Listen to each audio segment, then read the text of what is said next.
Hi guys, welcome to Venkat Mighty Techs YouTube channel. Last వీడియోలో మనం workshop టెక్నాలజీలోనే క్లాస్ 5లో ప్యాటర్న్స్ గురించి మనం మాట్లాడుకున్నాం కదా. అయితే ఈ క్లాస్లో వచ్చేసి మనం శాండ్స్ కోసం మనం మాట్లాడుకుందాం. అంటే మనం ప్యాటర్న్లో మనం ఉపయోగించి మౌల్డ్ క్యావిటీ అనేది మనం మేక్ చేస్తామని మనం లాస్ట్ క్లాస్లో చెప్పుకున్నాం కదా. అయితే మౌల్డ్ క్యావిటీ అనేది మనకి ఏ శాండ్స్తో మనకి ప్రిపేర్ చేస్తారో అనేది, అలాగే శాండ్ ఎన్ని శాండ్స్ ఉంటాయి, టైప్స్ ఆఫ్ శాండ్స్ కోసం, అలాగే ఒక్కొక్క శాండ్ యొక్క ప్రాపర్టీస్, ఒక శాండ్కి ఏ ప్రాపర్టీస్ ఉండాలి అని చెప్పి మనం ఈరోజు మన క్లాస్లో డీటెయిల్గా ఎక్స్ప్లెయిన్ చేసుకుందాం. ఓకేనా ఫ్రెండ్స్, ఈ టాపిక్ అనేది చాలా ఇంపార్టెంట్ ఫౌండరీలో మనకి, ఎందుకంటే దీని మీద మనకి థియరీ బిట్స్ ఎక్కువగా వచ్చే అవకాశాలు మనకి ఎక్కువగా ఉన్నాయి. ఓకేనా, ఇప్పుడు మనం చూడండి టాపిక్లోకి వెళ్దాం. టాపిక్లోకి వెళ్ళిపోతే kinds of moulding sands. Kinds అంటే మొత్తం మన టైప్స్ అన్ని చూసుకుందాము. Moulding sands can also be classified according to their use into number of varieties which are described below. So మనకి క్లాసిఫికేషన్స్ అనేవి కొన్ని ఉన్నాయి, అవి మాట్లాడుకుందాం. అందులో మొదటగా వచ్చేసేది మనకి గ్రీన్ శాండ్.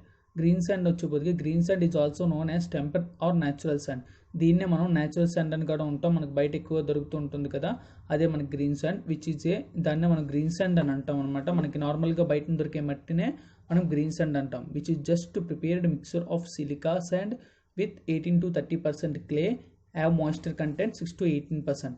అర్థమైంది కదా, మనకి సిలికా అండ్ క్లే 18 to 30% క్లేతోని, అంటే గ్రీన్ శాండ్తోని మిక్స్ అయ్యింది. మనకి silica 18 and 30% clay and moisture వచ్చేసి 6 to 8% అనేది మనం మిక్స్ చేస్తాం, మిగతాదంతా గ్రీన్ శాండ్ ఉంటుంది. సో మనకి వాటర్ కంటెంట్ కూడా ఇందులో ఉంటుంది అనమాట, 6 to 8% అనేది. సో గుర్తుంచుకోండి, మనకి పర్సంటేజెస్ అనేది చాలా ఇంపార్టెంట్. గ్రీన్ శాండ్లోని మనకి silica clay 18 to 30% and moisture content వచ్చేసి 6 to 18% అనేది గ్రీన్ శాండ్లో ఉంటుంది. ఓకేనా, నెక్స్ట్ వచ్చేసి అనదర్ శాండ్ వచ్చేసి డ్రై శాండ్. డ్రై శాండ్ అనేది ఏంటి అంటే, ఇప్పుడు గ్రీన్ శాండ్ అనేది ఉంది కదా, ఆ గ్రీన్ శాండ్ని తీసుకెళ్ళి baked or suitable to oven after the making mould and cores is called dry sand. ఒక ఓవెన్లో పెట్టి మనం, అంటే మాయిశ్చర్ కంటెంట్ ఉండదు, సేమే ఇది కూడా ఒక మన సిలికా క్లేతోనే ఉంటుంది. ఇందులో ఏం చేస్తాము అంటే మాయిశ్చర్ కంటెంట్ ఓవెన్లో పెట్టడం వల్ల ఇందులో ఎలాంటి 1% కూడా మాయిశ్చర్ కంటెంట్ అనేది లేకుండా మనం చేస్తాం అనమాట ఈ యొక్క డ్రై శాండ్. అలా చేయడం వల్ల ఈ యొక్క డ్రై శాండ్కి strength, rigidity and thermal stability అనేది మనకి ఎక్కువగా ఇంప్రూవ్ అవుతాయి అనమాట. So it is mainly suitable for large casting. యాక్చువల్గా ఇది దేనికి అంటే, మనం లార్జ్ పెద్ద కాస్టింగ్ ప్రొడక్ట్స్ అవి తయారు చేసేటప్పుడు ఈ డ్రై శాండ్ని ఉపయోగిస్తారు. ఓకేనా, నెక్స్ట్ వచ్చేసి loom sand. Loom is mixer of sand and clay with water to a thin plastic state. ఓకేనా, ఈ లోమ్ శాండ్ అనేది ఎలా ఉంటుంది అంటే, మనకి ఎక్కువగా మనకి వాటర్ కూడా ఎక్కువ మిక్స్ అయిపోయి ఉంటుంది. సో ఇది ఒక ప్లాస్టిక్ స్టేట్లోకి వచ్చేస్తుంది అనమాట. అంటే మరీ అంటే థిక్గా కాకుండా కొంచెం థిన్గా ప్లాస్టిక్ స్టేట్లోని మనకి ఇది లోమ్ శాండ్ అనేది ఉంటుంది. Loom sand process high clay 30 to 50% and 18% of water. చూసారా, ఇందులో క్లే వచ్చేసి 30 to 50% కలిపితే వాటర్ అనేది 18% ఆఫ్ వాటర్ ఇందులో లోమ్ శాండ్లోని మనకి మిక్స్ చేస్తారంట. అంటే అర్థమైంది కదా ఫ్రెండ్స్. అంటే ఇప్పుడు మనకి కరెక్ట్గా చెప్పాలంటే, ఇప్పుడు చూడండి, మనకి సిమెంట్, సపోజ్ ఇంట్లో సిమెంట్ చేస్తుంటాం చూసంటే ఫ్లోరింగ్ అదిని, అందులో ఎక్కువ వాటర్ అనేది కంటెంట్ చేస్తారు. సో అలాంటి టైప్ ఆఫ్ కాస్టింగ్స్ అనమాట. అంటే అదని చెప్పను, అలా ఉంటుంది లోమ్ శాండ్ అనేది. ఓకేనా, నెక్స్ట్ వచ్చేసి ఫేసింగ్ శాండ్. ఫేసింగ్ అని పొత్తికి చూడండి, దేనికి అంటే it is just prepared and form the face of the mould. It is directly next to the surface of the pattern and to comes in to contact molten metal and the mould is poured. అంటే మనకి కింద drag అనేది ఉంటుంది కదా, drag box, cope box రెండు ఉంటాయి కదా. ఒక డ్రాగ్ బాక్స్లో ఒక ప్యాటర్న్ పెడతాం కదా, ఒక హాఫ్ పీస్ అనేది పెట్టిన తర్వాత పైన దాని మీద ఫేసింగ్ శాండ్ అనేది వేస్తారు. ఎందుకంటే మళ్ళీ ప్యాటర్న్ కోప్లోని పైన ఇంకో ప్యాటర్న్ పెట్టి చేసేటప్పుడు ఆ రెండు అతుక్కోలు కదా. సో రెండిట్లకి ఫేసింగ్ అనేది ఉంటుంది, ఆ మధ్యన మనకి రన్నర్ గేట్ అనేది ఉంటుంది. సో మోల్టమెట్లు వెళ్ళేటప్పుడు ఆ ఒక శాండ్ యొక్క డిస్టర్బెన్స్ లేకుండా ఫేసింగ్ శాండ్ అనేది నీట్గా వేస్తారనమాట. అంటే ఒక కోప్ బాక్స్కి డ్రాగ్ బాక్స్కి మధ్యన ఈ ఫేసింగ్ శాండ్ అనేది అప్లై చేస్తారు. ఓకేనా, నెక్స్ట్ వచ్చేసి baking sand. Baking sand or floor sand is used to bag the facing sand and is used to fill the whole volume of molding flask.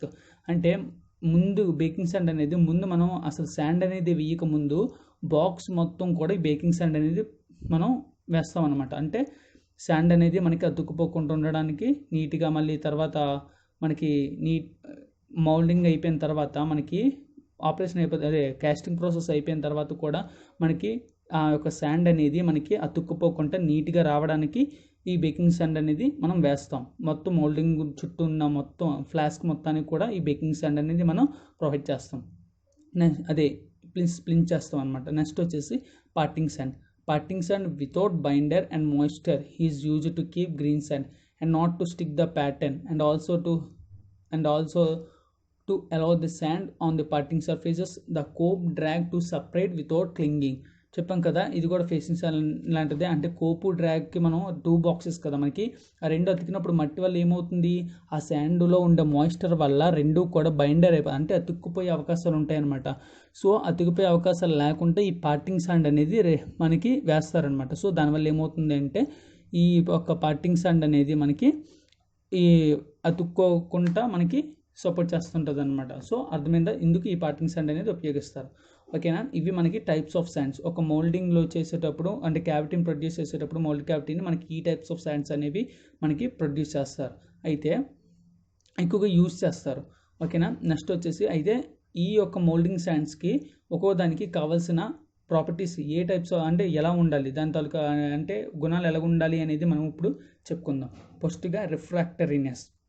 రిఫ్రాక్టరీనెస్ అంటే ఏంటి? Is defined as the ability of moulding sand to withstand high temperature without breaking down or fusing, thus facilitating to get sound casting. It is a highly important characteristics of moulding sands. అర్థమైందా? అంటే ఇప్పుడు ఏం లేదు, రిఫ్రాక్టరీనెస్ ఇప్పుడు మనకి high temperature molten metal అనేది క్యావిటీలో వేస్తాం కదా, అలాంటప్పుడు ఏమవుతుందంటే ఈ శాండ్ అనేది మనకి తట్టుకోగలగమాట, ఆ టెంపరేచర్ని ఆ శాండ్ తట్టుకోగలదు. ఎందుకంటే ఇప్పుడు మోల్డ్ క్యావిటీ అంటే హోలోగా ఉంటాం, మనం ఏంటంటే ఒక ప్యాటర్న్ పెట్టి ఒక షేప్లా తీసుకొచ్చేసి మళ్ళీ ప్యాటర్న్ తీసేస్తాం, మధ్యలో ఏముండదు. So high temperature molten metal ఒక్కసారి వేయగలే అందులో వాల్స్ అనేవి బ్రేక్ అవ్వకుండా ఉండాలి. వాల్స్ బ్రేక్ అయిపోతే ఇంకెందుకు ప్రొడక్ట్ అనేది మనకు రాదు, అంత యాక్యురసీగా సర్ఫేస్ ఫినిష్గా రాదు బ్రేక్ అయిపోతే. సో అలాంటి ప్రాపర్టీని ఈ శాండ్ అనేది తట్టుకోగలగాలన్నమాట, అది రిఫ్రాక్టరీనెస్. ఆ ప్రాపర్టీ ఆ శాండ్కి ఉందా లేదా అనేది కూడా మనం టెస్ట్ చేయాలి. నెక్స్ట్ వచ్చేసి permeability. It is also termed as porosity of moulding sand in order to allow the escape of any air gases or moisture present or generated in the mold when the molten metal is poured into it. Yesterday already మనం చెప్పుకున్నాం కదా, అంటే gases కోసం అంటే వెంట holes అనే topic కోసం చెప్పుకున్నప్పుడు మనకి గ్యాసెస్ అనేవి ప్రొడ్యూస్ అవుతాయని. సో అంటే మోల్టన్ మెటల్ వేసేటప్పుడు ఆ గ్యాసెస్ అనేవి మనకి ఫామ్ అవుతాయి కదా, గ్యాసెస్ కూడా శాండ్లో నుంచి ఈజీగా ఎస్కేప్ అయ్యే ప్రాపర్టీ ఆ శాండ్స్కి మధ్య ఉండాలన్నమాట. అందులోనే గ్యాసెస్ స్టిక్ అయిపోకుండా మనం పెట్టే హోల్స్ నుంచి ఈజీగా మనం దాన్ని బయటికి సక్ చేసుకోవాలన్నమాట. ఆ యొక్క ప్రాపర్టీ కూడా మనకి ఆ శాండ్కి ఉండాలి, ఇది కూడా మనం టెస్ట్ చేసుకోవాలి. ఓకేనా, నెక్స్ట్ వచ్చేసి కోసివ్నెస్ అంటే ఏంటంటే మనం చెప్పాను కదా చూడండి, it is the property of moulding sand by which the sand grain particles interact and attract each other with the moulding sand. అంటే ఇక్కడ చూడండి మనం టైప్స్ ఆఫ్ శాండ్స్ యూజ్ చేస్తాం కదా, అంటే ఒక్కటే శాండ్ యూజ్ చేయట్లేదు, మనం రకరకాల శాండ్స్ అనేవి మనం ఇక్కడ ఎక్కువగా యూజ్ చేస్తూ ఉంటున్నాం. ఓకే, సారీ ఫ్రెండ్స్, అంటే మన కోసివ్నెస్ అంటే ఏంటంటే ఇప్పుడు రకరకాల శాండ్స్ అనేవి యూజ్ చేస్తూ ఉంటాం ఎక్కువగా. అయితే ఈ శాండ్స్కి ఒక్కొక్క పార్టికల్స్ అంటూ ఉంటాయి కదా, అలాగే మనం శాండ్స్ కూడా మనకి ఇప్పుడు శాండ్లో ఉండే పార్టికల్స్ అనేది ఒకదానికి మనకి కరెక్ట్గా బాండింగ్ అనేది లేకపోతే కనుక ఆ శాండ్ ఏమవుతుంది, బ్రేక్ అయిపోతుంటుంది. సో రెండిట్లకి మధ్య కూడా పార్టికల్స్ మధ్య మంచి అట్రాక్టివ్ ఫోర్స్ అనేది మనకి ఉంటేనే మనకి శాండ్ అనేది గట్టిగా ఉంటుంది, మోల్డ్ అనేది ఎక్కువసేపు నిలబడగలగా ఉంటుంది. ఓకేనా, దానికి మనకి కోసివ్నెస్ ఫోర్స్ అనేది ఉంటుంది. సో ఆ టెస్ట్ కూడా ఆ యొక్క పార్టికల్స్కి ఉందా లేదా అని కూడా మనకి శాండ్ టెస్ట్ అనేది చేసుకోవాలి. నెక్స్ట్ వచ్చేసి green stone. The green sand after water has been mixed into it must have sufficient strength and toughness to permit the making handling of the mold. అంటే వాటర్ మిక్స్ చేసిన తర్వాత కూడా మనకి ఆ handling అంటే మనకి ఎలా ఉంటుంది, కొంచెం విస్కోసిటీ ప్రాపర్టీలోకి వచ్చేస్తుంది ఆ గ్రీన్ శాండ్. సో దానివల్ల ఏమవుతుంది, కరెక్ట్గా స్టాండింగ్ చేయగలుగుతుందా లేదా, అంటే వాటర్ మిక్స్ చేసిన తర్వాత స్టాండర్డ్గా ఆ ఒక శాండ్ అనేది ఉంటుందా లేదా అని కూడా మనం కూడా ఒకసారి చెక్ చేసుకోవాలి. ఓకేనా, ఇది మనకి గ్రీన్ స్ట్రెంత్ అనేది ఉండాలి. నెక్స్ట్ వచ్చేసి డ్రై స్ట్రెంత్ అంటే as soon as the molten metal is poured into the mold, the moisture in the sand layer adjacent to the hot metal gets evaporate and this dry sand layer must have sufficient strength to shape in order to avoid erosion of mold wall during the flow of molten metal అంటే ఇది చూడండి, మనకి mould అనేది prepare చేసేసాం. Prepare చేసిన తర్వాత ఆ molten metal ఉంటుంది కదా, ఆ మోల్టన్ మెటల్ అనేది మనం వేసేటప్పుడు అందులో ఉండే హీట్కి ఈ మాయిశ్చర్ అనేది వేపర్ అయిపోద్ది. అప్పుడు ఏమవుతుంది, డ్రై స్ట్రెంత్ అంటే ఆ శాండ్ డ్రైగా అయిపోద్ది. డ్రైగా అయిపోయిన తర్వాత ఆ ఒక టెంపరేచర్కి ఆ శాండ్ నిలబడుతుందా లేదా అనేది కూడా మనం చెక్ చేసుకోవాలి. సో అంటే డ్రై స్ట్రెంత్ అనేది ఎక్కువగా ఉందా లేదా, అంటే మోల్టన్ మెటల్ యొక్క వెలాసిటీ ఫ్లోకి కానీ ఏమనియండి ఆ టెంపరేచర్కి శాండ్ అనేది మనకి స్టాండర్డ్గా నిలబడుతుందా లేదా అనేది కూడా మనం ఆ స్ట్రెంత్ డ్రై స్ట్రెంత్ను కూడా మనం చెక్ చేయాలి, ఆ శాండ్కి ఉందా లేదా అని. నెక్స్ట్ వచ్చేసి flowability or plasticity. It is the ability of sand to get compacted behaviour like a fluid. ఓకేనా, it will flow uniformly to all portion of the pattern when rammed and distribute the ramming pressure even all around in direction. Okay, ఇప్పుడు మనం molten metal అనేది వేస్తూ ఉంటాం, అప్పుడు flow కూడా కరెక్ట్గా అవుతుందా లేదా అని కూడా మనం చెక్ చేసుకోవాలి. అలాగే ర్యామింగ్ చేసేటప్పుడు కూడా ఆ యొక్క ప్రాపర్టీ శాండ్ అనేది ప్రతి దగ్గర మనకి ర్యామింగ్ కరెక్ట్గా అంటే ప్రతి ఒక్క మూల కూడా ఆ యొక్క ఆ శాండ్ అనేది కరెక్ట్గా అతుక్కుంటుందా లేదా, కరెక్ట్గా ఒక ఫామ్ అవుతుందా లేదా అని కూడా మనకి అది కూడా చూసుకోవాలి. సో అటెంట్ మోల్టన్ మెటల్ కూడా వేసేటప్పుడు ఫ్లోవబిలిటీ ఆ మోల్టన్ మెటల్కి కరెక్ట్గా అంటే శాండ్ అనేది అట్లతో మిక్స్ అయిపోకుండా కరెక్ట్గా ఫ్లో అయ్యేలాగా మనకి చూస్తుందా లేదా అనేది కూడా ఆ యొక్క శాండ్ యొక్క టెస్టింగ్ అనేది చేయాలి. నెక్స్ట్ వచ్చేసి ఎడిసివ్నెస్. ఎడిసివ్నెస్ అంటే it is the property of moulding sand to get stick or adhere with foreign material such sticking of moulding sand with inner wall of moulding box. అంటే మనం sand అనేది బాక్స్లోకి వేస్తున్నాం, wooden are metal బాక్స్లోని వేసినప్పుడు ఆ sand అనేది మనకి బాక్స్కి అతుక్కొని ఉండిపోకూడదు అనమాట, ఎందుకంటే తీసేటప్పుడు మళ్ళీ ఇబ్బందిగా ఉంటుంది.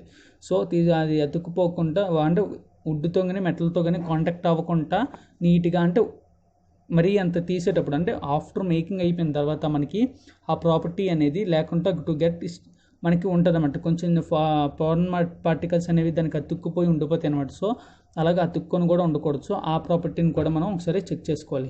అలాగే మనకి ఫారెన్ నెక్స్ట్ కొలాప్సిబిలిటీ.